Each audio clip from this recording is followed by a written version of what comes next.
말씀은 구약성경 레위기 6장입니다. 구약 152쪽 레위기 6장의 말씀 우리 함께 드라마 바이블로 듣도록 하겠습니다. 제 6장.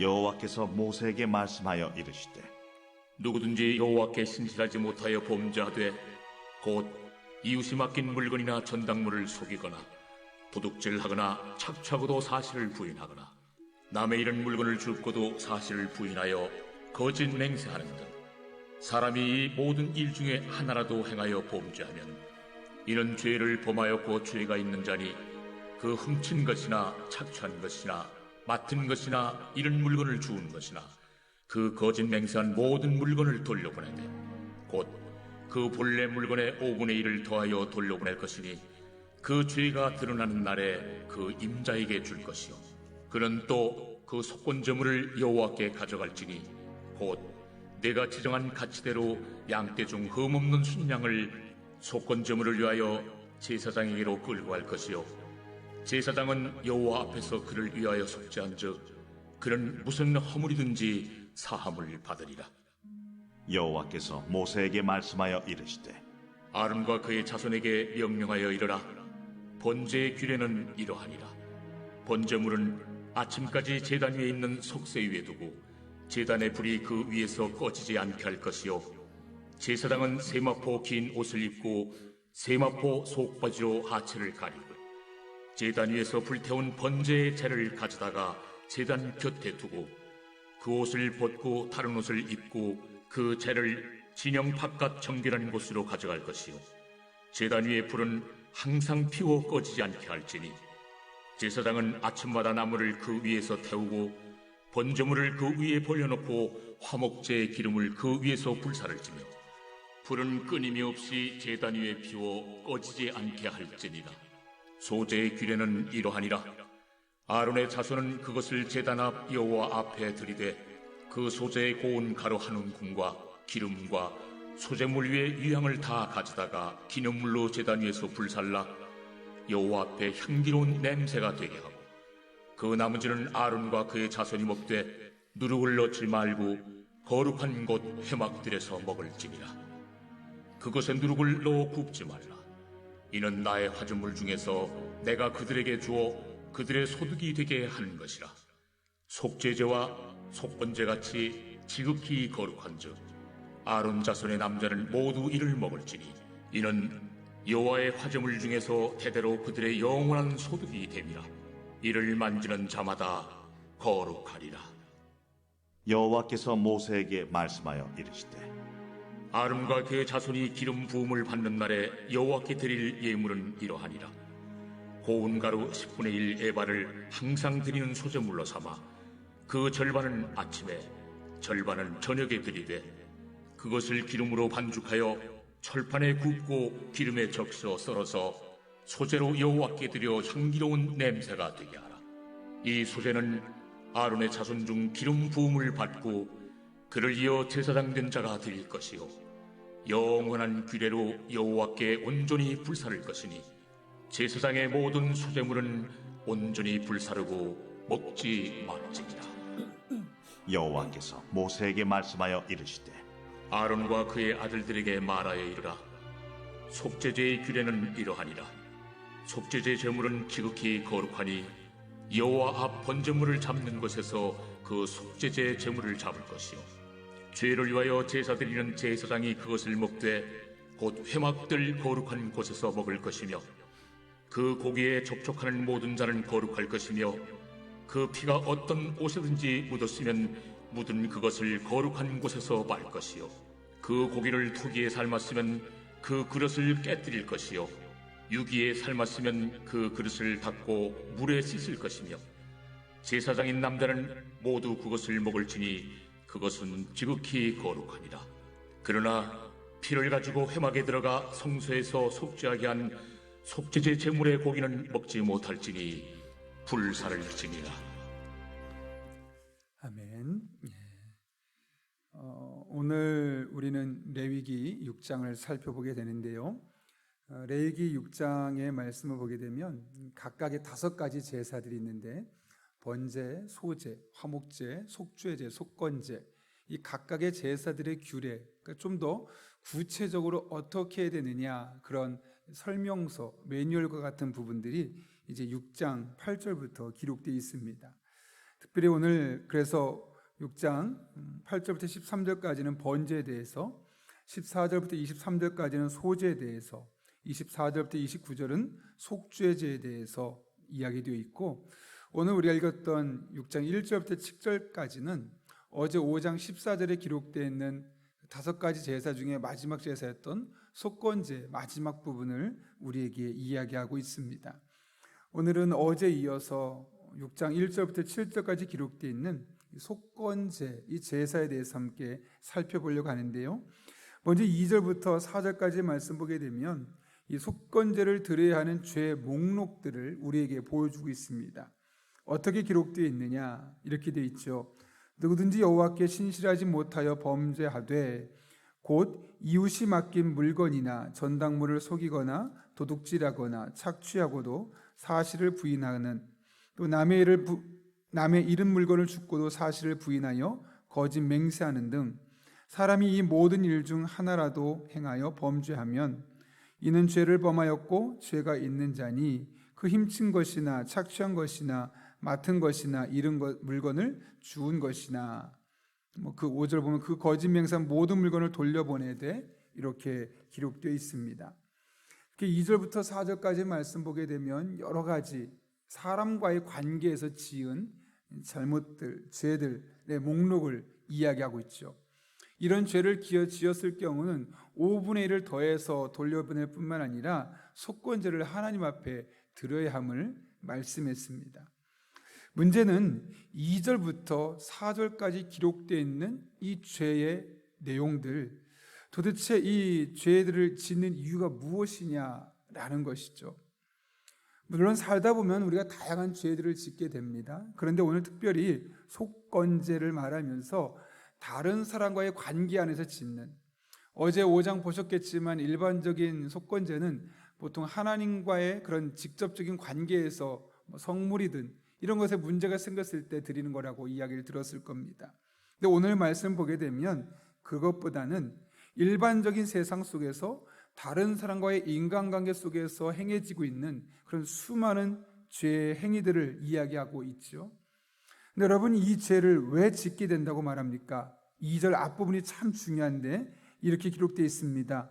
누구든지 여호와께 신실하지 못하여 범죄하되 곧 이웃이 맡긴 물건이나, 이렇게 시작하고 있습니다.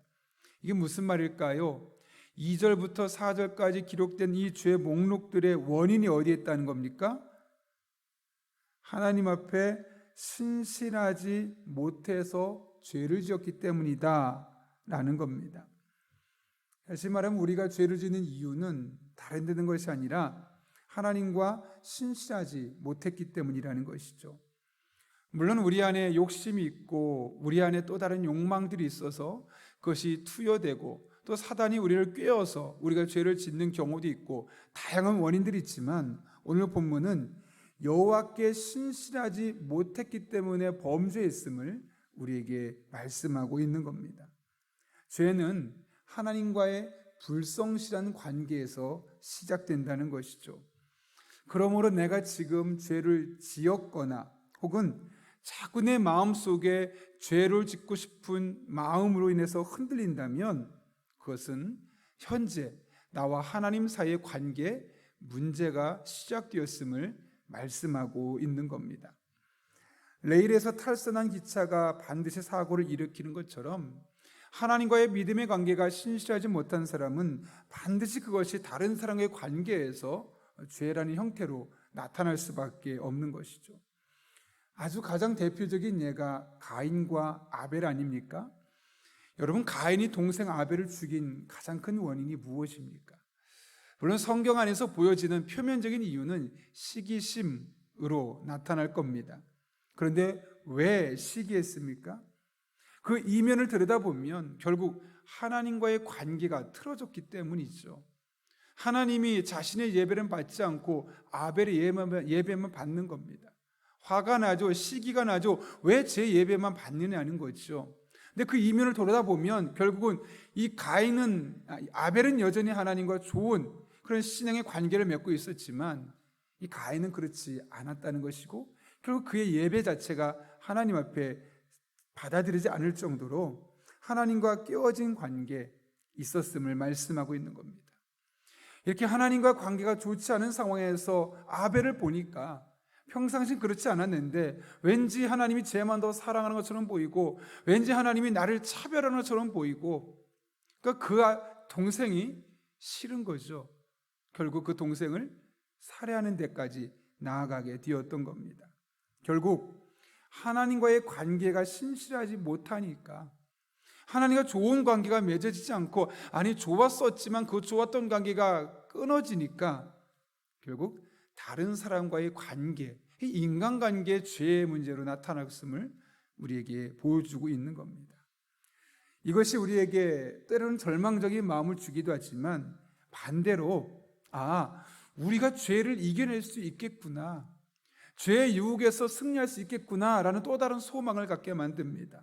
왜냐하면 하나님 앞에 늘 신실하면 우리는 죄의 유혹을 물리칠 수 있을 것이고, 하나님 앞에 늘 신실하면 비록 과거에는 죄를 지었다 할지라도 새롭게 하나님과 좋은 관계 안에서 잘 살아갈 수 있음을 의미하는 것이기 때문에 그렇습니다. 그러므로 여러분, 우리는 특별히 하나님을 믿는 우리는 어떻게 하면 죄를 짓지 않을까, 이거 가지고 고민하기보다는 어떻게 하면 하나님과 더 좋은 관계를 맺을 수 있을까, 이것이 우리가 집중해야 될 영역인 거죠. 우리 아이들이 하나님 앞에 정말 믿음 생활 잘하면서 이 세상에서 바른 생활하면서 많은 사람에게 선한 영향력 끼치며 살아갈 수 있는 아이가 되길 원한다. 그러면 이것은 잘못된 거고, 이런 죄의 목록들을 많이 가르쳐주고 그것을 경계하는 것도 참 필요한 교육 중에 하나지만, 더 중요한 건 어떻게 하면 하나님을 잘 섬길 수 있을까, 이거를 잘 가르쳐주면 내가 하나님 앞에서 어떤 것이 옳은 것이고 어떤 것이 잘못된 것인지를 스스로 판단하기 때문에 결국 죄를 멀리하고 하나님 앞에 거룩한 백성으로 살아갈 수 있게 되는 것이죠.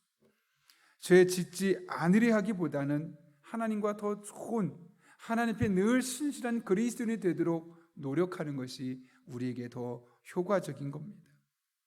저는 어릴 때 동네 어른에게 참 인사를 잘하는 아이였습니다. 그래서 저희 동네에서는 참 저 집 아이들은 인사를 잘해라는 소문이 날 정도로였었죠. 사실 그 당시에 부모님을 위해서 특별하게 잘 할 수 있는 것이 없는데, 내가 인사를 잘하니까 동네 어르신들이 말하는 겁니다. 나를 칭찬하기도 하지만 저 집 부모가 누가 애들 참 잘 가르쳤다. 인사한 저를 칭찬하기도 하지만 인사하는 저를 보고 저희 부모님을 칭찬하는 모습을 보면서 제 안에 이게 또 다른 부모님께 효도하는 방법일 수 있겠구나 라는 생각이 드는 겁니다. 사실 그 어린 나이에 제가 어떻게 부모님을 기쁘게 할 수 있었겠습니까? 별로 없었습니다. 그런데 내가 인사를 잘하니까 결국 그것이 나뿐 만 아니라 부모에게도 박수가 돌아가고 칭찬하는 모습을 보니까 내가 더 인사를 더 잘해야겠다, 그런 마음이 저절로 들더라는 것이죠. 그런데 여러분, 이것은 제가 부모님과 사이가 좋았기 때문에 그런 겁니다. 만약 제가 부모님을 싫어했다면, 부모님과의 관계가 좋지 않았다면 아마도 그때마다 제가 인사한 것 때문에 부모님을 칭찬하는 모습을 보았다면 어떻게 했을까요? 나 때문에 우리 부모님이 칭찬받는 게 싫겠죠. 그래서 아마 제대로 인사하지 않았을 겁니다. 좀 더 극단적으로 표현하면 부모님 얼굴에 먹칠하려고 나쁜 짓은 다 하고 돌아다녔을 수도 있을 겁니다. 근데 부모님과 관계가 좋으니까 부모님께 실망시키려 드리고 싶지 않은 거죠. 그래서 더 부모님에게 칭찬이 돌아갈 수 있도록 더 선하게, 더 인사하게 되고 더 조심스럽게 행동하는 모습을 보일 수밖에 없는 겁니다. 그런데 이것은 하나님과의 관계에 있어서도 마찬가지입니다. 우리가 하나님과의 사이가 좋다면 오늘 본문의 표현대로 하나님께 신실한 사람이라면 우리는 하나님의 영광을 위해서라도 내가 하는 행동 때문에 하나님의 이름이 혹시 먹칠을 받진 않을까, 그런 마음 때문이더라도 죄에 짓지 않으려고 더욱더 노력할 수밖에 없는 겁니다. 사실 많은 죄의 이유는 하나님과의 신실하지 못한 관계에서 시작되는 것이죠. 그러나 하나님과의 관계가 소원해지면 하나님을 위해서가 아니라 우리는 나를 위해 살게 되어지고, 그렇게 하게 되면 순간순간의 결정이 이기적인 결정이 되어지며 그것이 결국 크고 작은 죄의 문제들로 나타나는 것을 보게 됩니다. 여러분, 좋은 배우자가 되기를 원하십니까? 그러면 다른 데 있지 않습니다. 부부관계에 죄 짓지 않고 바른 부부가 되기를 원한다면 하나님과 좋은 관계를 유지하면 됩니다. 괜찮은 부모 혹은 괜찮은 자녀가 되기를 원하신다면 어떻게 하면 괜찮은 부모 역할을 할 수 있을까? 물론 그런 공부가 필요하지만 하나님과 좋은 관계를 맺으면 내가 아이들에게 어떻게 좋은 부모가 될 수 있을지 저절로 알게 되는 겁니다.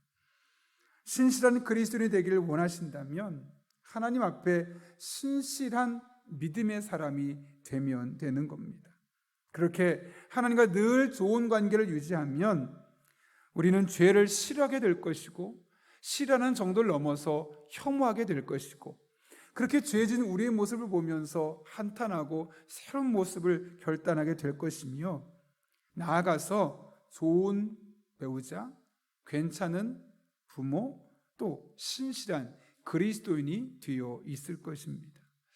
저와 여러분에게 이런 하나님의 은혜가 늘 경험되어져서 하나님 앞에 좋은 믿음의 관계를 유지하고 그 속에서 주시는 깨달음과 지혜를 가지고 우리가 만나는 사람들과 일상의 관계를 유지할 때 우리의 관계 속에 죄가 드러나는 것이 아니라 오히려 하나님 앞에 영광 올려드리는 저와 여러분 한 분 한 분 될 수 있기를 예수님의 이름으로 축원합니다. 함께 기도하겠습니다.